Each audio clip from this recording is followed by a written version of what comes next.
os 3 tempos da igreja. Nosso versículo inicial, aliás, versículos, hoje são 3, se encontram em Efésios capítulo 5, versículos do 25 ao 27. Vamos ler 25 e 26. Vós, maridos, amai vossas mulheres, como também Cristo amou a igreja, e a si mesmo se entregou por ela, para a santificar, purificando-a com a lavagem da água pela palavra. Que coisa linda, né? 27. Para a apresentar a si mesmo. Olha o que o Senhor fez. A obra que ele fez de santificação, de purificação da igreja, foi para apresentar a igreja a si mesmo como gloriosa, sem mácula, nem ruga, nem coisa semelhante, mas santa e irrepreensível. Glorificado seja o nome do Senhor. Igreja preciosa do Pai, povo abençoado, santos de Deus, escolhidos pelo Senhor desde antes da fundação do mundo, mais do que vencedores em Cristo. Povo amado de Deus. Igreja gloriosa. Sim, igreja. Irmão Cristiano, eu sou igreja? Sim, é. Há pessoas que raciocinam diferente, né? Nós recebemos muitos e-mails, nos últimos tempos temos recebido, né?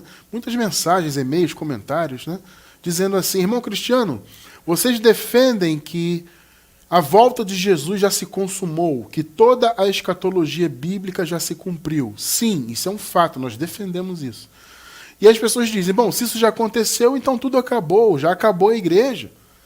Né? Já acabou. Dizem até que a manifestação de Jesus acabou. Né? E acabou a manifestação de Jesus, acabou a igreja, acabou a Bíblia. Né? O que está escrito na palavra não serve para nós, enfim. Algumas dessas coisas, né, amados, que são terríveis. Né? Alguns raciocínios que, no meu modo de ver, não fazem sentido. Né? E, inclusive, o estudo de hoje é a continuação do raciocínio de semana passada, onde nós estudamos a respeito justamente disso que eu acabei de falar. A respeito da eternidade da igreja, da eternidade da graça, não só como pacto, mas como doutrina. Semana passada nós vimos isto. Obviamente, esse estudo de semana passada vai estar na descrição do vídeo, quem está assistindo pela gravação, tá? Quem está assistindo no YouTube, a gravação que nós deixamos aí, você vai encontrar na descrição do vídeo o estudo de semana passada. Hoje, então, estamos continuando.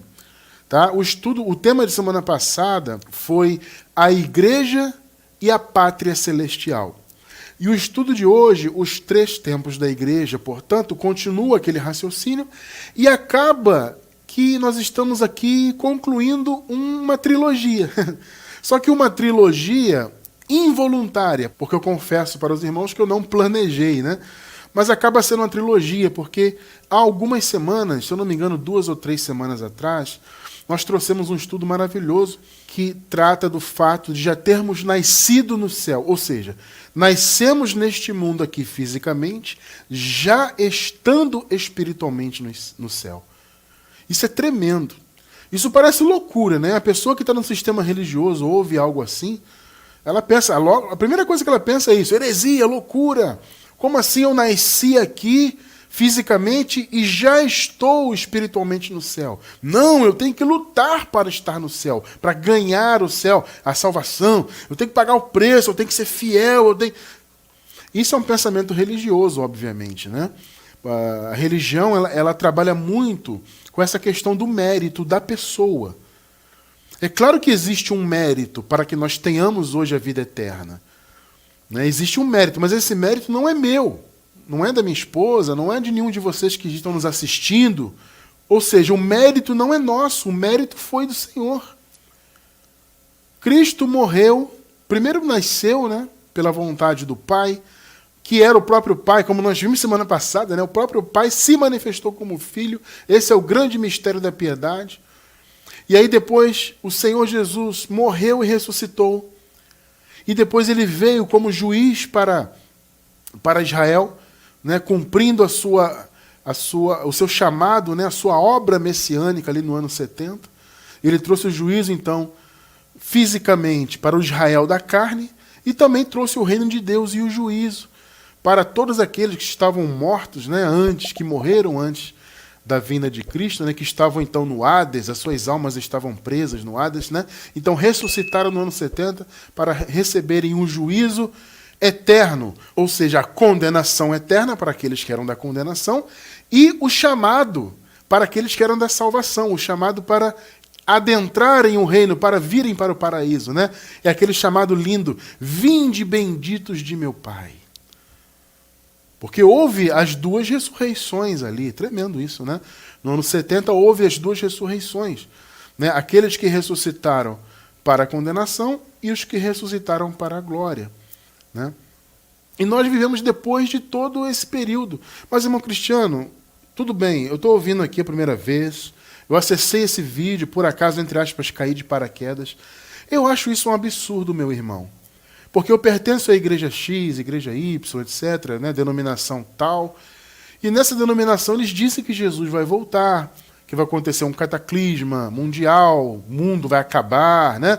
As coisas serão destruídas, as estrelas vão cair do céu, e que vai haver então um arrebatamento onde a igreja será retirada, e o governo do anticristo.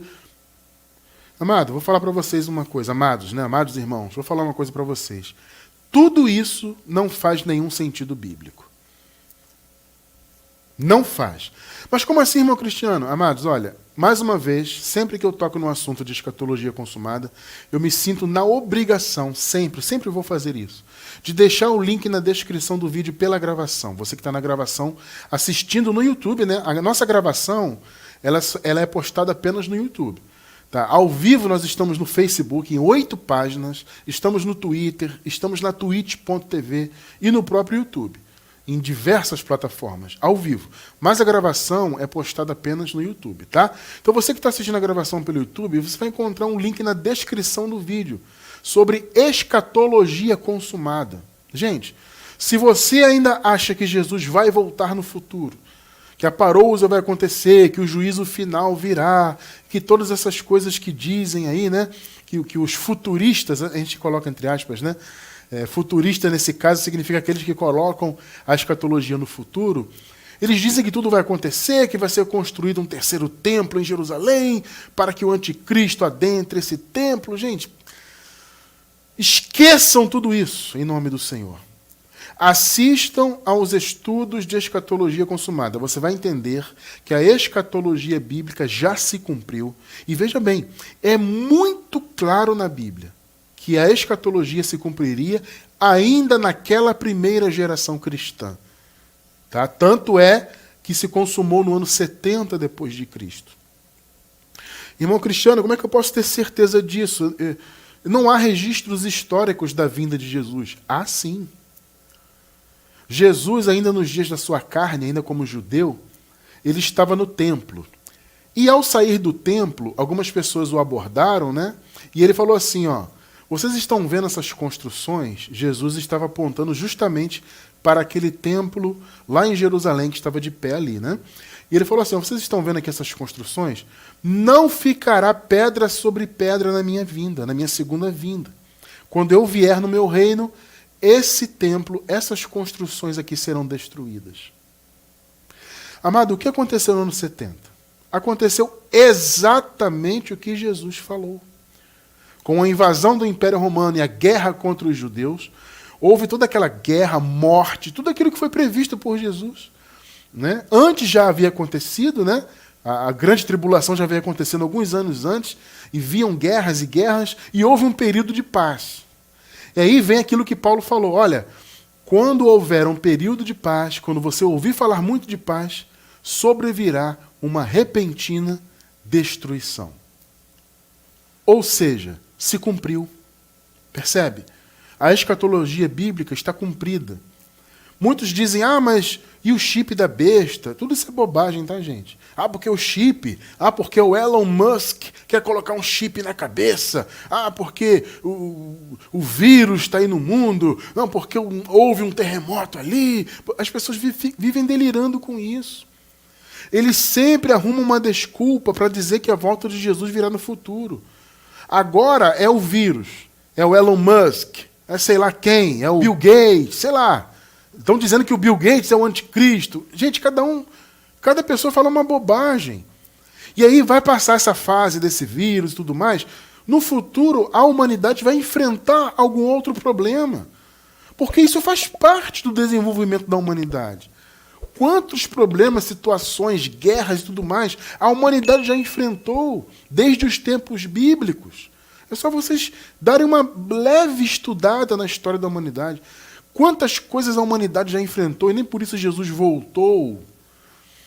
Nós não temos que inventar desculpa, delirar, sabe, sobre coisas que supostamente vão acontecer no futuro. Não, já se cumpriu e vou repetir, está muito claro na Bíblia que seria ainda naquela geração.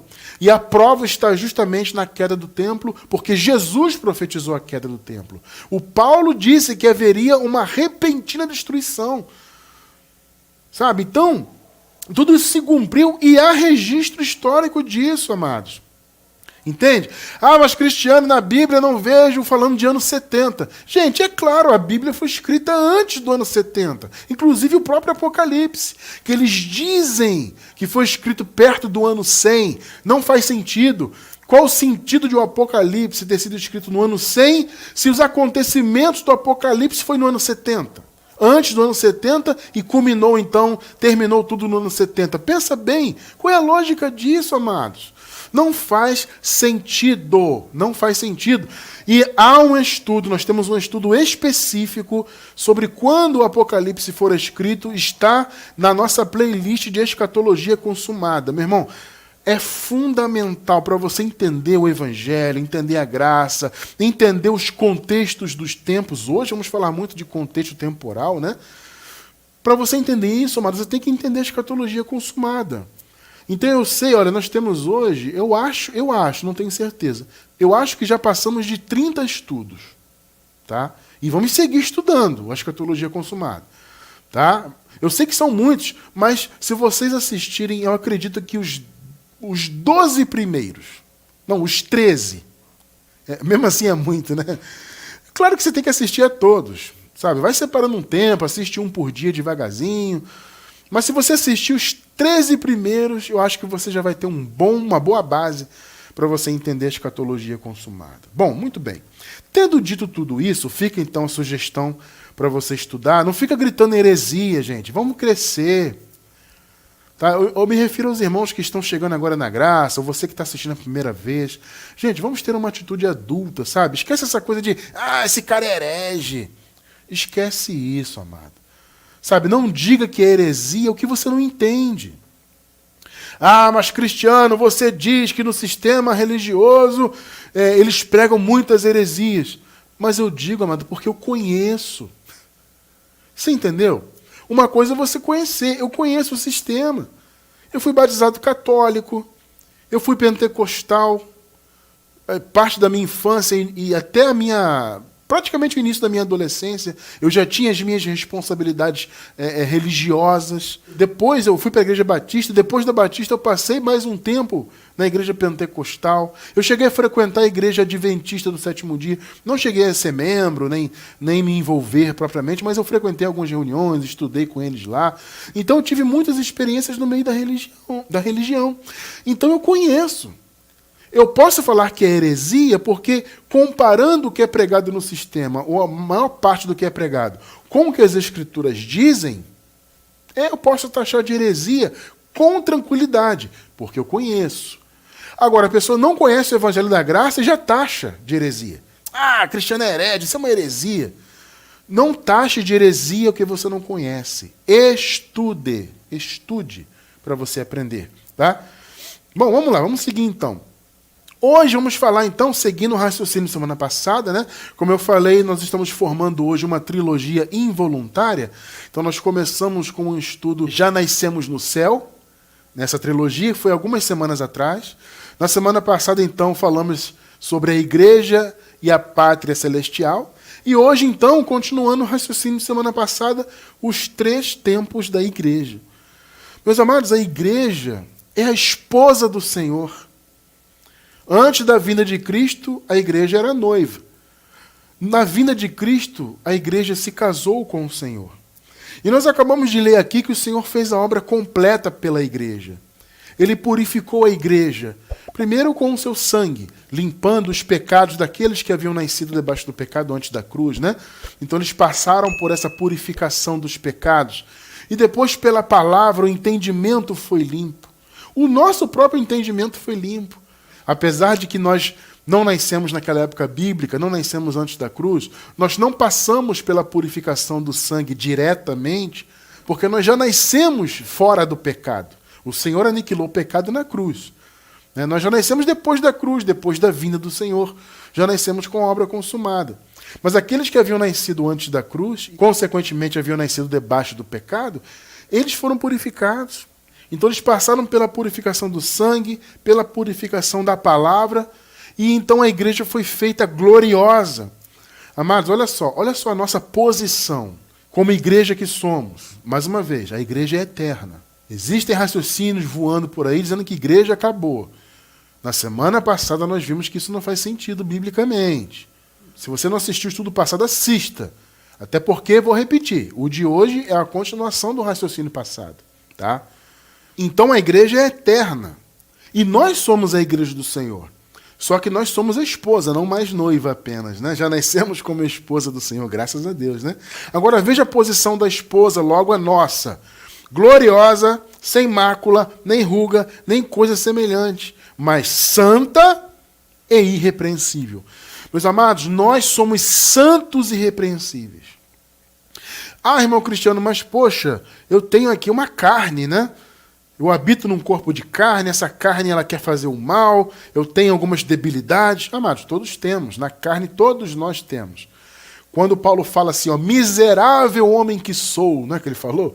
Não é estranho alguém que conhece, que fala da graça? Ele foi o pioneiro, né, que pregou a graça. Não é estranho alguém assim como Paulo falar que ele era miserável? Mas ele estava falando da carne. É só você ver o contexto. Capítulo 7 da carta aos Romanos. Paulo estava falando da natureza humana. Miserável homem que sou. Né? Então na carne todos nós temos essas debilidades. E quem planta na carne, colhe na carne. Então, o mal que você planta, você colhe, você vai conviver com isso nessa vida terrena. Mas diante de Deus, do ponto de vista da redenção, do que Jesus fez, nós já somos santos, aliás, já nascemos santos e irrepreensíveis. É assim, amado, que Deus vê a sua igreja. A religião diz o contrário, que a igreja ainda tem que pagar o preço, que a igreja está debaixo do pecado. Logo, se ela está debaixo do pecado, então a igreja tem mácula. Tem ruga, entre aspas. Percebe? Na visão do sistema religioso, a igreja ainda tem tudo isso. Mas olha o que a palavra diz. A igreja é gloriosa, sem ruga e sem mácula. Percebe? Você percebe que o que a palavra diz é diferente do que a religião diz? É simples assim. Então a igreja é gloriosa. Ela é perfeita. Nós somos perfeitos em Cristo, espiritualmente, tá? Então hoje eu quero falar da igreja, da esposa do Senhor, antes noiva, né? Antes da vinda noiva, depois a esposa. Eu quero falar, mas eu quero falar no sentido espiritual da igreja, tá? Eu não vou tratar aqui no sentido humano, no sentido histórico. Eu quero tratar do sentido espiritual da igreja. Então, vamos lá. Partindo dessa premissa, vamos entender o que é igreja. Irmão Cristiano, o que é igreja? De onde vem essa palavra? A palavra igreja vem do grego eklésia. Essa palavra eklésia, ela é formada por duas palavrinhas, né? Ek e klésia. Ek é aquela palavra que se refere a algo que vem de dentro para fora. Vocês lembram que eu sempre falo isso a respeito daquele versículo, a fé vem por ouvir? Você lembra? Vocês se lembram disso, né? Esse vem tem o sentido de vem de dentro para fora. É a palavra ek. Tá? E a palavra eclésia significa chamar. Ou seja, a eclésia literalmente significa aqueles que foram chamados para fora. Então a eclésia é isso. Algo que foi chamado e que veio de dentro para fora. Irmão Cristiano, qual é o sentido disso? Veja, essa palavra igreja ela vem desde antes de Cristo. Ela vem da Grécia Antiga. Ela tinha um sentido político, né, das polis da Grécia, né, das cidades antigas da Grécia. Porque as pessoas eram chamadas de dentro de suas casas para se reunirem em praça pública, por exemplo, para deliberarem politicamente as coisas da cidade, né? Então, ia haver uma deliberação, então as pessoas eram convidadas, eram chamadas. Por isso que o sentido vem de dentro para fora, né? Ou seja, elas eram chamadas de dentro de suas casas para se reunirem fora. Então, havia ali essa reunião, por isso que a palavra igreja acaba, o sentido acaba se tornando esse, né? Hoje eu posso dizer que a palavra igreja significa reunião, assembleia. Percebe? Porque é uma reunião, era, né? No caso, nesse sentido original, lá na antiga Grécia. Então, o sentido é esse, de reunião, por quê? Pessoas que vinham de dentro de suas casas para se reunirem, para deliberarem politicamente, né? A palavra política até vem disso, né? Das polis, né? Das cidades antigas, as cidades gregas antigas, né? Então, o sentido é esse, veio desde antes de Cristo. E aí, na época de Cristo, principalmente depois da ressurreição do Senhor, no início ali do trabalho apostólico, começou a ter essa ideia de igreja de Cristo, né? Então, mais uma vez, a ideia, o conceito vem da Grécia Antiga, antes de Cristo. Só que a partir no início ali do trabalho apostólico, principalmente, criou-se o conceito de igrejas de Cristo. Aliás, antes mesmo Jesus fez referência, né, à igreja. Ele fala sobre esta pedra, ele fala, Pedro, você é uma pedrinha. E sobre esta pedra, que era ele, Jesus, e não Pedro, eu não vou entrar muito nisso hoje, mas só para dar uma palhinha, né? As pessoas interpretam que Pedro é a pedra fundamental da igreja. Não, não é. O próprio Pedro diz que a pedra fundamental é Jesus. Em uma das cartas de Pedro, confesso que eu não me lembro agora qual delas, o Pedro deixa muito claro. A pedra angular é Jesus. Então, quando Jesus disse sobre esta pedra, ele está falando dele. Porque a palavra pedra, para Pedro, no texto em grego, é pedrinha. Quando Jesus fala esta pedra, aí já está se referindo à rocha. É um jogo de palavras que Jesus faz, né? Pedro, você é uma pedrinha. Até pelo nome de Pedro, né? Vamos dizer assim, praticamente era um apelido. Pedro era chamado assim, significava pedrinha. Você é uma pedra, Pedro. Mas sobre esta pedra, que era ele, Jesus, eu vou edificar a minha igreja. Você vê que Jesus já usa esse conceito, mesmo antes da chamada igreja primitiva, no início dos trabalhos apostólicos ali, né? Então esse conceito começou ali. Por quê? Porque era uma reunião. Igreja, reunião, percebeu? O sentido original, repito, chamados para fora das suas casas, né? Então, na Grécia Antiga, as pessoas eram chamadas para se reunirem. Então, o conceito de igreja passou a ser esse. A palavra igreja, eclésia, passou a significar reunião de pessoas. Então, as pessoas no início ali da igreja, chamada primitiva, que veja bem, essa expressão primitiva não tem nada de pejorativo, tá? Porque geralmente primitivo, quando falamos assim, quando se fala, né, em uma coisa primitiva, às vezes tem um tom negativo, né? Mas no caso da igreja, não. Quando se diz igreja primitiva, é no sentido da primeira, né? Ou seja, os primeiros irmãos que se reuniam ali como igreja. Bom, muito bem.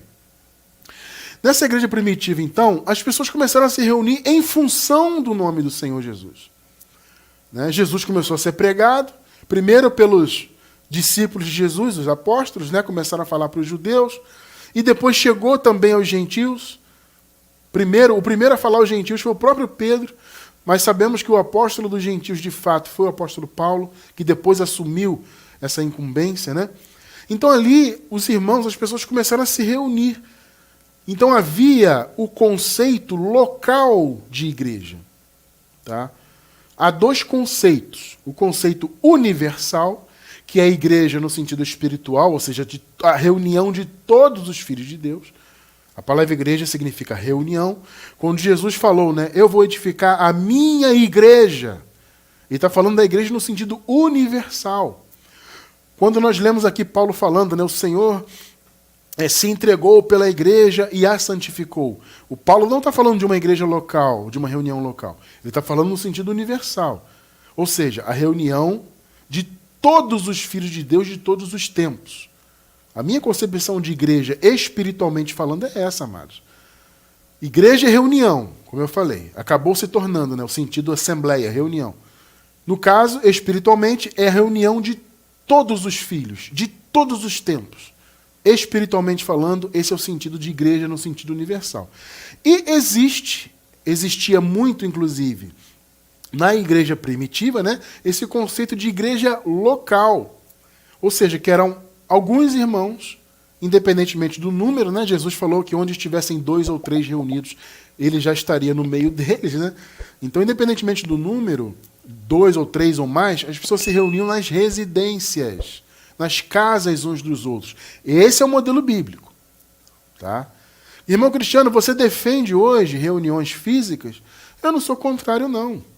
Tá? Eu já vi pessoas sendo contrárias, muitos já me escreveram. Irmão Cristiano, esse negócio de reunião física, isso é... Bom, amado, eu particularmente não vejo problema nenhum nisso.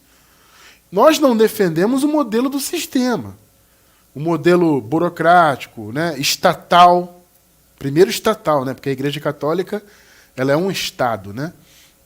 Então, tem essa visão. E tem também as igrejas burocráticas, né, que são reconhecidas pelo Estado, que tem placa, que tem documento, que tem um templo, entre aspas. Esse modelo nós não defendemos. Nós defendemos o modelo bíblico. Eu, particularmente, não vejo mesmo problema algum de as pessoas se reunirem, desde que seja no modelo bíblico. Né? Pequenas reuniões na casa uns dos outros. Irmão Cristiano, eu tenho aqui uma garagem, eu tenho um espaço aqui na escola, eu sou professor, né, ou sou diretor, sei lá, e tem aqui uma sala que eu posso reunir com algumas pessoas. Eu acho isso muito bacana, amado, muito proveitoso. Eu defendo muito isso. Eu vou convidar meus vizinhos e amigos, vamos nos reunir aqui. Eu defendo muito essa visão. Sabe, eu acho que se essa visão for colocada em prática, a palavra vai avançar muito mais. Porque independe, sabe, de organizações, e placa denominacional, e CNPJ, e faz isso e aquilo. Gente, esse não é o modelo bíblico. Eu acho que esse modelo que nós vemos na igreja primitiva, dos irmãos se reunindo na casa uns dos outros, esse é um modelo muito mais efetivo, né? Que se reúne aqui, daqui a pouco se reúne ali, aqui, acolá, e vai crescendo, e começa com uma casa, por exemplo. Só tem uma casa aqui, daqui a pouco já tem outra. E daí já tem outra, e assim vai indo, e a palavra vai avançando. Eu defendo muito esse modelo. Sabe? Só que eu acho que a igreja primitiva havia muito mais uma urgência nessas reuniões, nessa coisa toda, pelo fato de eles estarem ali antes da vinda de Cristo. Eles estavam naquela expectativa, né? A experiência deles, obviamente, era diferente da nossa. Já vamos ver isso aqui. Então, meus amados, eu defendo bastante esse modelo, eu não vejo problema nenhum das pessoas se reunirem. Só que na igreja primitiva havia realmente uma urgência maior disso, porque eles estavam reunidos e se preparando para a vinda de Jesus, porque eles não sabiam quando seria, amado. Veja, eles sabiam que seria naquela geração. Porque Jesus falou, olha, não passará esta geração sem que todas estas coisas aconteçam. Gente, isso está clarissimamente escrito, pelo amor de Deus. Eu fico me perguntando hoje como que eu acreditei que Jesus viria no futuro, gente. Eu acreditei nisso, eu preguei, eu ensinei isso durante anos e anos. É muita cegueira, né, amados? Mas graças a Deus que o Senhor nos curou dessa cegueira. Como eu pude acreditar nisso? Jesus falou claramente, não passará essa geração, a deles lá, sem que tudo isso que eu profetizei sobre a minha vinda aconteça. Então, eles sabiam que seria em algum momento naquela geração. Então, havia uma urgência, sabe? Havia, né, essa preocupação mesmo, porque eles sabiam que haveria destruição, né, por causa das profecias de Daniel. O próprio Jesus disse, Paulo também disse. Né, Paulo não falou que haveria, eu acabei de falar agora há pouco, né, uma repentina destruição. Então, havia uma urgência, havia uma preocupação ali do que iria acontecer, etc. Né? Então, eu creio que as igrejas tinham muito isso no pensamento. Tá?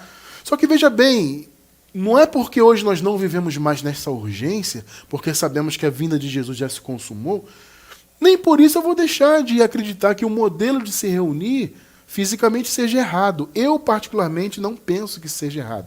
Desde que seja no modelo bíblico e desde que se pregue a graça. Porque também não adianta você se reunir na casa de alguém para pregar o sistema religioso. Isso também não faz sentido nenhum. Tá? Então, muito bem, amados, eu estava falando dos conceitos de igreja. Né? Então, mais uma vez, a igreja no sentido universal, espiritual, no meu modo de ver, é a reunião de todos os santos, todos os filhos, até mesmo desde antes de Cristo. Tá? e o conceito local. Veja, eu não vou tratar do conceito local hoje. Eu só estou deixando claro que eu, Cristiano França, particularmente, não vejo problemas. Alguns até veem aí, eu acho uma bobagem. Por quê? Qual o problema das pessoas se reunirem, estarem juntas? Se for possível, se for em graça?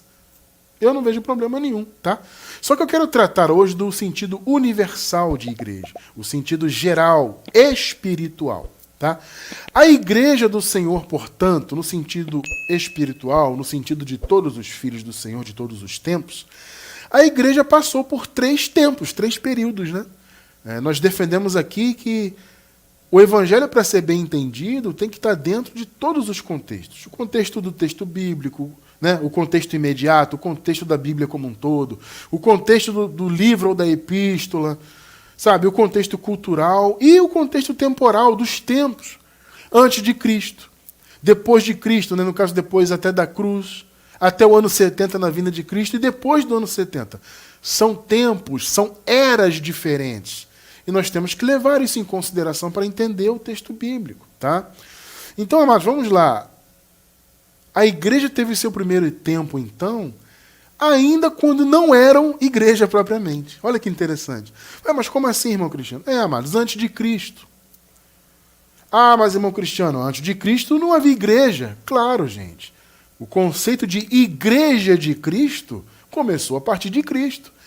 E mais precisamente até depois da sua subida aos céus, depois da sua ressurreição, quando o Senhor foi para o paraíso, né? Aí começou o conceito de igreja de Cristo.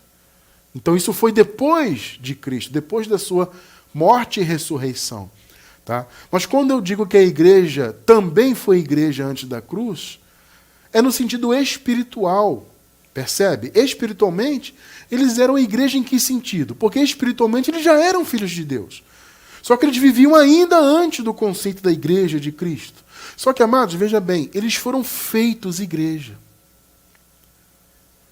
A morte e ressurreição de Jesus e toda a obra de salvação abrangeu todos os filhos de todos os tempos. Então, aqueles que não eram igreja a rigor, ou seja, eles não tiveram a experiência humana de ser igreja de Cristo, porque eles estavam antes de Cristo, obviamente, mas eles foram feitos igreja. Por quê? Porque Jesus morreu, né? Nasceu, morreu, ressuscitou e veio no ano 70 e trouxe o reino. E com isso, o Senhor colocou todos debaixo do seu poder. Então, mesmo aqueles que haviam nascido e morrido antes de Cristo, sendo eles filhos de Deus, eles também foram reunidos em Cristo. Então, uma vez que eles foram também espiritualmente reunidos em Cristo, eles passaram a ser igreja. Então, o primeiro tempo da igreja, na verdade, foi não sendo igreja. É até uma força de expressão, né? Porque eles estavam antes da cruz, não havia o conceito de igreja de Cristo. Mas espiritualmente eles eram, sim, filhos de Deus. E eles foram, portanto, feitos, tornados igreja, pela reconciliação. Observe aqui. Efésios 1, versículos 9 e 10. Eu vou ler a Nova Versão Internacional. E nos revelou o mistério da sua vontade, de acordo com o seu bom propósito, que ele estabeleceu em Cristo. Ele, Deus o Pai aqui, tá? Nessa época bíblica, como nós vimos semana passada, havia essa distinção, essa separação de manifestações. O Pai e o Filho manifestados de formas diferentes, tá? Então, o Senhor revelou o seu mistério, né? O mistério da sua vontade, de acordo com o seu propósito, que ele estabeleceu em Cristo. 10. Isto é, de fazer, olha só, convergir em Cristo todas as coisas. Amados, o que é convergir? Convergir é reunir.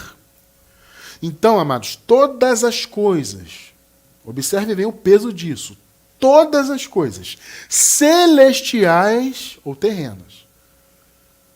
Percebeu por quê? Porque na vinda de Cristo especialmente, o Senhor trouxe o seu reino e ele uniu o céu e a terra. E se cumpriu aquilo que a oração do Pai Nosso disse, né? Seja feita a sua vontade assim na terra como no céu. Porque o Senhor trouxe o reino na sua vinda. Então ele reuniu céus e terra e tudo se reuniu debaixo do seu poderio. Então aqueles que estavam ali, mortos, né, antes da vinda de Cristo, Os seus espíritos já haviam voltado para Deus. Não é isso? Não é o que está escrito em Eclesiastes? O pó volta ao pó e o espírito volta a Deus, né? Que o deu. Então, desde antes da cruz, o espírito voltava para Deus com a morte do corpo. Então, eles já estavam espiritualmente com Deus. Então, quando Jesus reuniu nele todas as coisas, Jesus também tornou aqueles irmãos, de antes de Cristo, também igreja. Porque, veja bem, amados, Jesus é a cabeça de quem? Pensa bem. Lembre-se de semana passada. Jesus é a cabeça da igreja. Então, se ele convergiu nele todas as coisas, inclusive as coisas celestiais, os irmãos diante da cruz, que estavam já no céu espiritualmente, porque os seus corpos haviam morrido, e o espírito tinha voltado para Deus, eles foram também feitos igreja, eles também foram colocados debaixo do senhorio de Cristo. Ou seja, a obra de Cristo, ela é abrangente em todos os tempos. Ele reuniu todas as coisas. Vamos ler de novo o 10, só para completar a leitura, né? Para não ficar pela metade. Isto é, de fazer convergir em Cristo todas as coisas. Veja, esse era o plano do Criador. O plano do Pai era esse. Que tudo estivesse debaixo do senhorio de Cristo. Tudo estivesse reunido em Cristo. Então hoje, nós estamos reunidos em Cristo. Nós podemos estar fisicamente, né, nós que estamos aqui ao vivo cultuando pela internet, geograficamente nós estamos longe, fisicamente, mas estamos unidos em Cristo. Somos igreja, porque estamos todos convergidos nele. Então, a vontade de Deus, o plano de Deus em Cristo era esse, de fazer convergir em Cristo todas as coisas, celestiais ou terrenas, na dispensação da plenitude dos tempos. Então veja, amados, o Senhor Jesus se manifestou no mundo para trazer a plenitude dos tempos e cumprir todas as coisas. Então a vontade de Deus foi feita no céu e na terra, como Jesus ensinou a orar ali no Pai Nosso, que era uma oração profética, né? Como eu sempre digo, não faz sentido você querer orar o Pai Nosso hoje. Não faz sentido, porque o Pai Nosso é uma oração profética, tudo já se cumpriu. A vontade de Deus já foi feita no céu e na terra. Maravilhoso isso, né? É muito bom entender isso. Então, aqueles irmãos que antes não eram igreja, porque estavam antes de Cristo, estavam debaixo da lei, etc., eles foram feitos igreja, por quê? Porque eles foram também convergidos. Todas as coisas foram convergidas. Então, Jesus também passou a ser a cabeça deles. Entende? Por isso que mesmo eles não sendo igreja, no sentido humano, né? Como eu disse, eles não tiveram essa experiência histórica de ser a igreja de Cristo, porque eles viveram antes de Cristo, mas espiritualmente eles foram feitos igreja. Porque Cristo também passou a ser a cabeça deles, uma vez que eles foram também convergidos em Cristo. Então esse seria o primeiro tempo da igreja, né? O segundo tempo, vamos passar então para o próximo item, é o tempo do período de transição. E aí é justamente a igreja de fato, que foi iniciada ali no início do trabalho apostólico, né? Os irmãos começaram a se reunir em função de Jesus e da mensagem de Jesus, e aquela então é a que nós chamamos de igreja primitiva. Como eu disse, não tem um sentido pejorativo, é porque foram os primeiros irmãos de fato reunidos como igreja. Então, os irmãos de antes de Cristo foram feitos igreja pela conversão, né? Todos foram, pelo plano de Deus, todos foram convergidos em Cristo. Então eles foram feitos igreja porque Cristo passou a ser a cabeça deles também. Tá? E aí surgiu de fato a igreja, os irmãos se reunindo em função do nome do Senhor. Essa igreja primitiva teve uma experiência muito diferente da nossa. Por quê? Porque eles viveram um período transitório da ressurreição de Jesus até o ano 70. E essa igreja primitiva, inclusive, nasceu até antes da cruz. A gente já vai ver isso aqui na palavra. Irmão Cristiano, qual é a diferença? Vamos ver alguns pontos aqui. Primeiro, a igreja primitiva, aqueles irmãos viviam ainda em esperança. Eu já expliquei isso algumas vezes, eu vou relembrar esse conceito. Ou seja, eles tinham noção de que eram salvos, de que eram filhos de Deus, o Evangelho revelou isso para eles, mas eles sabiam que eles ainda estavam antes da conclusão da salvação. Faltava o terceiro ato da salvação, né? Foram 3 atos. O terceiro ato foi a vinda de Cristo no ano 70. Faltava isso, eles estavam antes do ano 70. Então eles estavam em esperança, ou seja, eles ainda estavam à mercê da morte. Paulo disse, né? O último inimigo a ser destruído é a morte. Ou seja, a morte para os filhos de Deus ainda estava em vigor. Jesus já havia vencido a morte, sim, mas ele venceu primeiro para ele mesmo, porque ele foi o primeiro da ressurreição. Mas a morte, naquele período transitório, ainda estava em vigor. Ou seja, quem morria na carne, a alma também morria, ia para o Hades. Então eles estavam ainda em esperança. Paulo fala isso aqui, ó, vamos relembrar? Romanos 8, 24. Porque em esperança fomos salvos. Ora, a esperança que se vê não é esperança, porque o que alguém vê, como o esperará? Em outras palavras, o que Paulo está dizendo, gente, a salvação ainda não se consumou.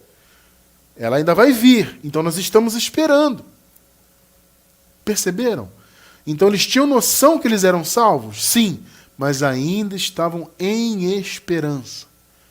Né? O Paulo falou, por exemplo, o Senhor nos fez assentar em lugares celestiais. Isso ele falou em esperança. Porque eles foram ressuscitados espiritualmente, mas só foram assentados no ano 70, quando o Senhor trouxe o reino. Então era um período de esperança. Esperança. E nós hoje, irmão Cristiano? Não, a nossa experiência é diferente. Nós não estamos em esperança, porque Jesus já veio. Eu não estou esperando ser salvo, percebe? Eu não tenho mais medo da morte da alma. Eu sei que o pó vai voltar para o pó, mas eu vou seguir vivo, você também, todos nós. O nosso pó volta para o lugar dele, que é o pó, mas nós seguiremos vivos. Por quê? Porque já nascemos salvos da morte. Então, eu não estou mais em esperança, porque o último inimigo que deveria ser destruído e foi destruído no ano 70 para os filhos de Deus, ele já acabou para o Filho de Deus. Então, você, todos nós, já estamos livres da morte. Então, nós não estamos em esperança. Percebeu? Então, esse foi o segundo tempo da igreja, entre aspas, tá? O primeiro tempo foi antes de Cristo, e eles foram feitos igreja pela reconciliação, onde o Senhor convergiu nele todas as coisas. O segundo tempo foi a igreja de fato, né, que começou ali, os irmãos se reunirem como igreja em função do nome do Senhor, só que eles estavam em esperança, tá? Veja só, Filipenses 3:20. Mas a nossa cidade, a nossa pátria, em algumas versões, está nos céus, de onde também esperamos o Salvador. Nós lemos esse versículo semana passada, né? Eu só estou relembrando esses pontos. Então nós estamos esperando, eles, no caso, naquela época, né? Estavam esperando o Salvador, o Senhor Jesus Cristo. Nós, hoje em dia, depois do ano 70, não estamos esperando mais. Nós esperávamos quando nós não tínhamos a consciência da escatologia consumada. Antes da revelação da escatologia consumada, de fato, nós esperávamos ainda pelo Senhor, né? Então vivíamos esperando, aguardando o Senhor. Não, nós não esperamos mais. Ele já veio, nós já estamos na pátria celestial espiritualmente, já estamos no reino de Deus, já nascemos salvos da morte. Olha que privilégio maravilhoso. Tá? Outra diferença, aqueles irmãos nasceram debaixo do pecado. Romanos 3, versículos 9 e 10, Nova Versão Internacional. Que concluiremos então? Estamos em posição de vantagem? Aqui Paulo está falando dos judeus, tá? Nós que somos judeus de nascimento, estamos em posição de vantagem? Não. Já demonstramos que tanto judeus quanto gentios estão debaixo do pecado. Veja, aqui é o sentido, amado, de ter nascido, tá? Eles eram, portanto, pecadores perdoados. Porque o Senhor já havia morrido, aniquilado o pecado, já havia liberado o perdão dos pecados. Mas quando Paulo fala estão, é no sentido de ter nascido e de serem, portanto, pecadores perdoados. Tanto os judeus, Paulo está dizendo o seguinte, gente, não tem diferença de judeu e gentio. Todos nasceram debaixo do pecado. Aí ele cita, inclusive, um texto do Antigo Pacto. Ele cita um salmo, né? Como está escrito, não há nenhum justo, nenhum sequer. Percebeu? Eles nasceram nessa condição. Não havia nenhum justo, ninguém havia nascido justo. Nós nascemos justos. Percebeu? Nós, como igreja, já nascemos justos. Por quê? Porque nós não nascemos debaixo do pecado. Quem nasceu debaixo do pecado foi quem nasceu antes da cruz. Amados, olha só, vocês querem entender essa questão do pecado? Não vou me aprofundar nisso, que o tempo não permite. Eu vou deixar na descrição do vídeo um estudo sobre o pecado. O tema é: o pecado não tem domínio sobre nós. Tá? Para você entender essa questão do pecado. Também vou deixar na descrição do vídeo o estudo, os 3 atos da salvação. Tá? Os 3 atos da salvação e o pecado não tem domínio sobre nós. Vou deixar na descrição do vídeo, quem está assistindo pela gravação. Tá? Então você vê que a nossa experiência é diferente. Porque nós já vivemos o 3º tempo e o definitivo tempo da igreja. Aqueles irmãos no período de transição, eles viveram aquele período onde eles haviam nascido debaixo do pecado ainda, né? Eles haviam nascido sem o Espírito Santo. Essa é uma outra diferença. Atos 19:6, olha só para pontuar, né, biblicamente, historicamente. E impondo-lhes Paulo as mãos, veio sobre eles o Espírito Santo, e falavam línguas, que eram línguas terrenas, tá, idiomas terrenos, pelo Espírito eles falaram, que era um sinal, um dos sinais da descida do Espírito Santo, e profetizavam. Amados, o Espírito Santo estava descendo naquela ocasião. Primeiro começou com os judeus no dia de Pentecostes, depois desceu sobre os gentios também, e sobre todos que ouviam, né, a palavra, todos que receberam imposição de mãos. Percebe? Ou seja, era um período transitório, onde o Espírito estava começando a descer na igreja. Essa é a diferença. Irmão cristiano, nós hoje recebemos o Espírito? Não, já nascemos com ele. Também vou deixar na descrição do vídeo. Já nascemos com o Espírito Santo. Aliás, eu vou deixar a playlist. Nós temos uma playlist Já Nascemos. Eu vou deixar o link da playlist inteira. Já Nascemos. Dentro desse link tem o estudo Já Nascemos com o Espírito Santo. Vocês estão percebendo? A igreja primitiva, então, viveu a transição. Eles nasceram ainda como pecadores, debaixo do pecado. Então, eles passaram por aquele período onde Jesus aniquilou o pecado. Né? E eles começaram então a se reunir como igreja, mas ainda estavam à mercê da morte, ainda estavam salvos em esperança, ainda esperavam o Salvador, que era Jesus no caso, né? Ainda esperavam ele vir. Ele veio só no ano 70. Então eles nasceram debaixo do pecado, como nós vimos, nasceram sem o Espírito Santo. Eles precisavam ouvir, precisavam de imposição de mãos. É uma experiência diferente da nossa, né?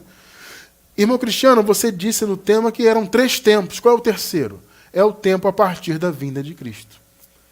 É o tempo definitivo da igreja. Como nós vimos, a igreja é eterna.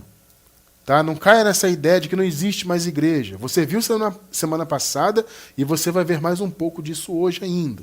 Tá? Então nós hoje vivemos o 3º tempo da igreja. Nós somos uma das gerações que a palavra se refere. Você vai ver comigo aqui. Nós vimos semana passada, né? A palavra se referindo àqueles que, às gerações, né, que viriam posteriormente. Vamos ler daqui a pouco aqui também. Tá? Então nós somos uma dessas infinitas gerações que viriam depois do ano 70. E nós temos também a nossa incumbência como igreja. Veja, amados, a experiência é diferente. Nós não nascemos debaixo do pecado, não nascemos sem o Espírito, não nascemos esperando Jesus. Como eu disse, nós esperávamos porque nós tínhamos essa ideia que Jesus viria no futuro, uma ideia errônea.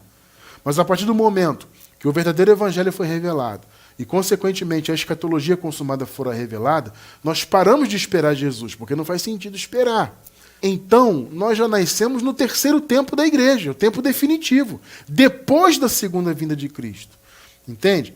Então, nós já nascemos na plenitude do 7º dia, entre aspas, né? O 7º dia foi inaugurado na cruz, que é o dia do descanso, é o dia da graça, né? Ele foi inaugurado na cruz. Houve uma madrugada, entre aspas, do 7º dia, que foi o período transitório, da ressurreição de Jesus até a vinda dele no ano 70. E no ano 70, então, houve o amanhecer e o meio-dia, né? Vamos dizer assim, do 7º dia. Tá bom? Tremendo isso, né?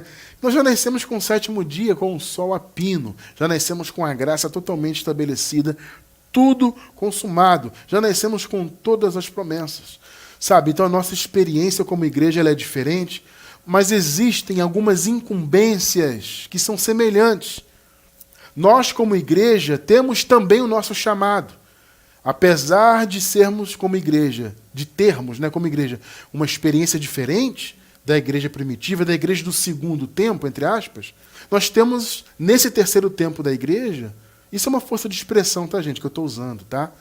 Ah, Cristiano, eu não vejo na Bíblia escrito terceiro tempo, segundo... É uma força de expressão, gente. É só um tema que eu dei no estudo, tá? É só para poder pontuar melhor, tá bom? Então, esse terceiro tempo, entre aspas, é isso, é depois do ano 70.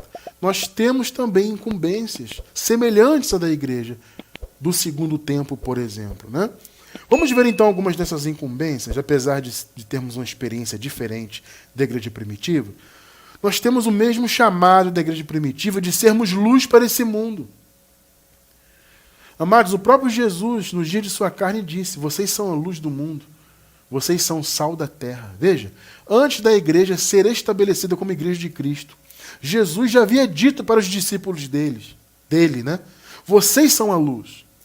E aí o apóstolo Paulo veio no tempo da igreja, já estabelecida como igreja de Cristo, e ele disse a mesma coisa: vocês são luminares do mundo. Filipenses 2,15, nova versão internacional. Para que venham a tornar-se puros e irrepreensíveis. Isso aqui, mas Cristiano França, vamos lá. O Paulo está se contradizendo. Ele não disse que a igreja já era pura e irrepreensível? Sim, amado. Espiritualmente, diante de Deus, como esposa do Senhor. Aqui ele está falando em relação à sociedade. Perceba a diferença, tá? Então ele está dizendo o seguinte: para que vocês, como igreja, venham a tornar-se puros e irrepreensíveis, filhos de Deus inculpáveis no meio de uma geração corrupta e depravada. Percebeu? Ele está falando em relação à sociedade, na qual vocês brilham como estrelas no universo. Que coisa linda, né? O que Paulo está dizendo? Gente, vocês são a igreja, vocês são brilhos. O universo é escuro. Perceba a metáfora, né? O céu é escuro, o universo é escuro. Mas você olha para a escuridão do universo e você vê a luz brilhando, né? Que metáfora linda que Paulo usou. Nós somos luz para esse mundo, queridos. Eu pergunto para vocês, o mundo continua tendo uma geração corrupta e depravada? Em algumas versões aparece corrupta e perversa. Eu pergunto, o mundo ainda tem corrupção? Sim. O mundo ainda tem perversidade? Oi, como tem? Então nós continuamos sendo luz para esse mundo. Vocês perceberam? Vocês, olha o que Paulo está dizendo, vocês como igreja são luminares no mundo escuro, por causa das obras da carne, né, amados? No meio de uma geração corrupta, perversa, depravada, vocês são a luz. Nós mantemos esse chamado. Porque a geração, por causa da carne, a nossa geração, assim como aquela, também é corrupta e perversa. E nós, como igreja, somos então a luz do mundo. Percebeu? Então, vivemos o, entre aspas, terceiro tempo da igreja, ou seja, vivemos depois do ano 70, depois da vinda de Cristo, mas essa incumbência de ser luz do mundo não acabou, não, ela segue. Um outro chamado que nós temos como igreja, assim como a igreja primitiva tinha, era o chamado de levar o conhecimento de Deus. Nós temos esse chamado. Nós temos um estudo, eu vou deixar na descrição do vídeo também, a eterna pregação da graça. Assiste esse estudo para você entender. A graça será pregada eternamente nesse mundo. Porque as pessoas sempre vão precisar de luz, sempre vão precisar de libertação, sempre vão precisar. É um chamado eterno. Entende? Isso acaba no paraíso. No paraíso é uma outra coisa. O paraíso é incomparável. Quando estivermos no paraíso, aí a nossa incumbência como igreja termina. Porque no paraíso eu não preciso ser luz, todos são luz. Vocês estão percebendo o ponto? Mas aqui no mundo material, no meio de uma geração corrupta e perversa, não. Nós temos que seguir sendo luz. E temos que seguir levando, portanto, o conhecimento. Porque a luz vem pelo conhecimento da palavra. Efésios 2, 6 e 7, nova versão internacional.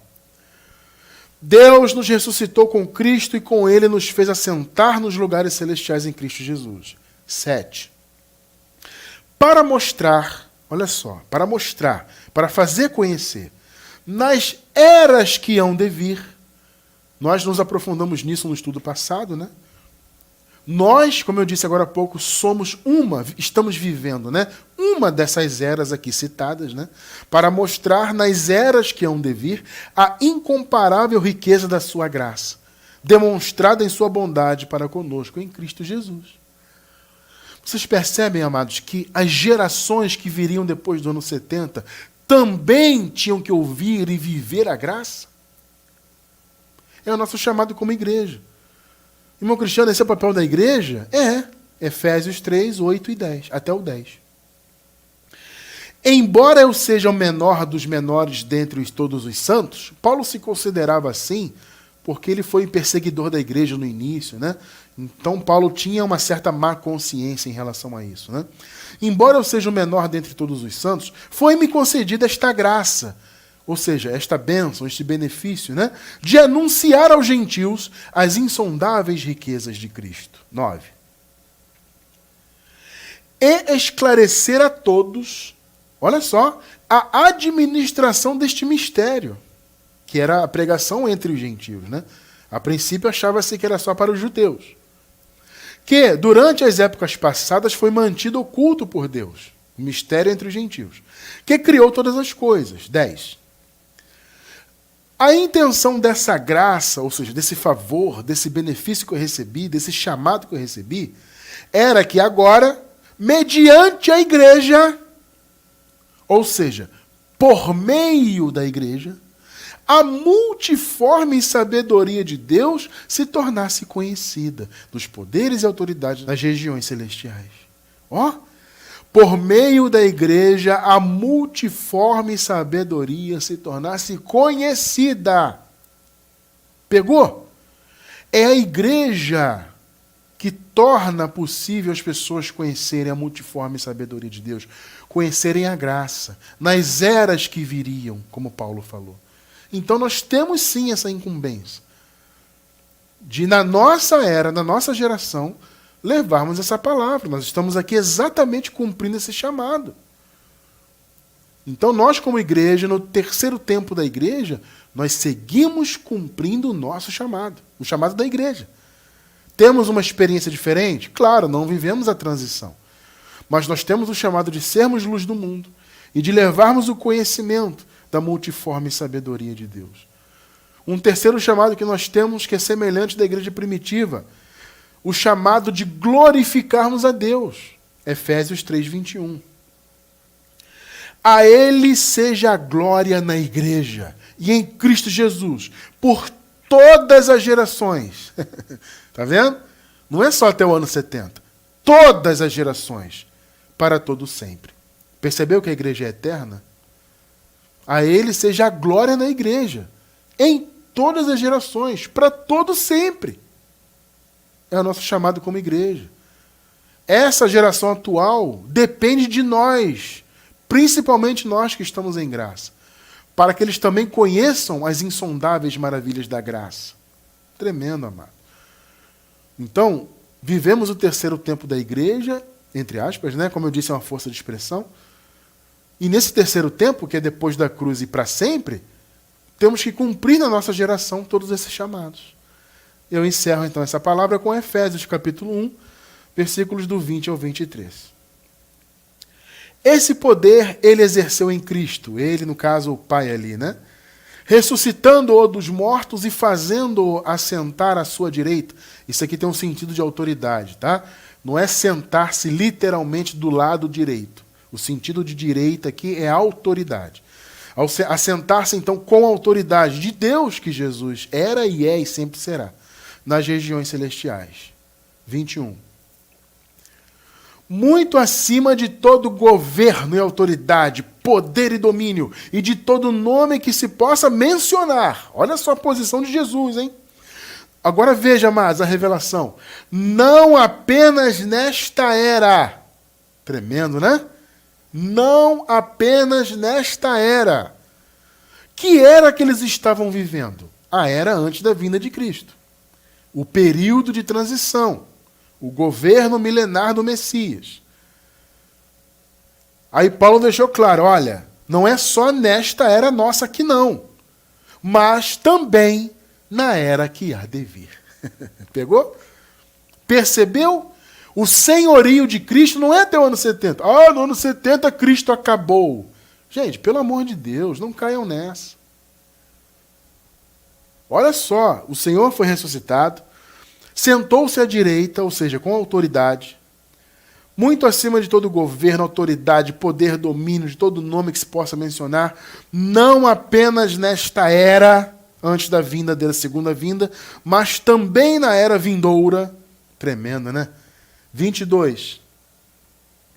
Deus colocou todas as coisas debaixo dos seus pés e o designou como cabeça de todas as coisas para a igreja. Ele é o cabeça da igreja, de todos os tempos. 23. Que é o seu corpo. A igreja é o corpo do Senhor, sempre será a plenitude daquele que enche todas as coisas em toda e qualquer circunstância. Que palavra extraordinária, maravilhosa. Amados, nós somos a igreja, para sempre seremos. Temos essas incumbências e Cristo é a nossa cabeça. Veja, ele não era só autoridade e cabeça da igreja naquela era, não. Você acabou de ler comigo. Não apenas nesta era, mas também na era que há de vir. É o terceiro tempo, entre aspas. Essa era que haveria de vir é o terceiro tempo do nosso estudo hoje. É o tempo depois do ano 70. Jesus segue sendo Deus sobre todos e segue sendo o cabeça da igreja. E nós, como igreja, seguimos tendo todas essas incumbências que acabamos de ver aqui. E, pela misericórdia de Deus, com o poder de Deus, vamos cumprir o nosso chamado. Tudo isso para a glória do Senhor.